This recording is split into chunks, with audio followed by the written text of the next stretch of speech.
आज हम लोग जानेंगे कि कब केंद्रीय धातु परमाणु के अंत में 8 का उपयोग किया जाएगा और कब 8 का प्रयोग नहीं किया जाएगा। 8 का प्रयोग करने से पहले हम ये जानेंगे कि उपसंयोजी यौगिक कितने प्रकार के होते हैं। तो यहाँ पे आप देखेंगे, यहाँ पे आपको दिखाई दे रहा होगा कि यह जो आपका संकुल है धनात्मक संकुल है, यह उदासीन संकुल है। और इसमें आप देखेंगे कि यहाँ पे जो धनायन मंडल है, धनात्मक आवेश होता है पोटेशियम पे, तो जो संकुल होगा उस पे ऋणात्मक आवेश आएगा। अतः आप ये कह सकते हैं कि जो क्रमांक तीसरा उपसंयोजी यौगिक है वह ऋणात्मक संकुल है। और आईयूपीएसी जो नामकरण है उसमें केंद्रीय धातु आयन का जब नामकरण करते हैं तो उसके अंत में 8 शब्द को जोड़ दिया जाता है, जैसे कोबाल्टेट, प्लेटिनेट आदि। जैसे हम यहाँ पे पहले उपसंयोजी यौगिक का नामकरण करेंगे तो आप देखेंगे इसका नाम होगा हेक्सा एमीन। अब यहाँ पे जब कोबाल्ट का नामकरण करेंगे तो केवल कोबाल्ट ही लिखा जाएगा, कोबाल्टेट नहीं लिखेंगे। उसके बाद इसकी ऑक्सीकरण संख्या आ जाएगी +3, जिसे हम रोमन अंक में प्रदर्शित करेंगे आयन।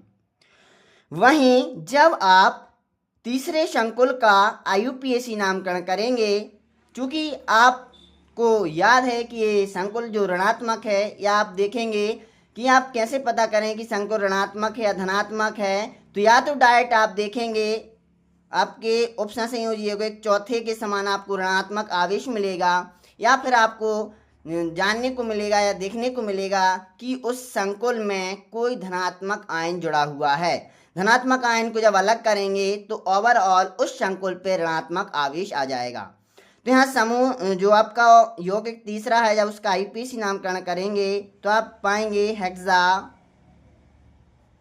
साइनाइडो,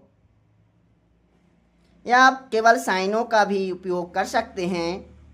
इसके बाद केंद्रीय धातु आयन का नाम लिखेंगे जो कि कोबाल्ट ना होकर कोबाल्टेट आएगा, क्योंकि ऋणात्मक संकुल में 8 शब्द को जोड़ दिया जाता है। इसके पश्चात जब इसकी ऑक्सीकरण संख्या आप निकालेंगे तो यहाँ पे आप पाएंगे +3x, क्योंकि हमें कोबाल्ट की ऑक्सीकरण संख्या ज्ञात करनी है।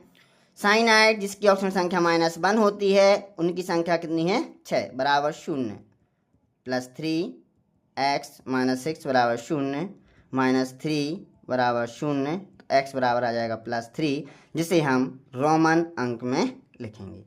तो इस प्रकार हमने देखा कि यदि कोई संकुल ऋणात्मक होता है तो केंद्रीय धातु आयन के अंत में 8 शब्द का प्रयोग करते हैं।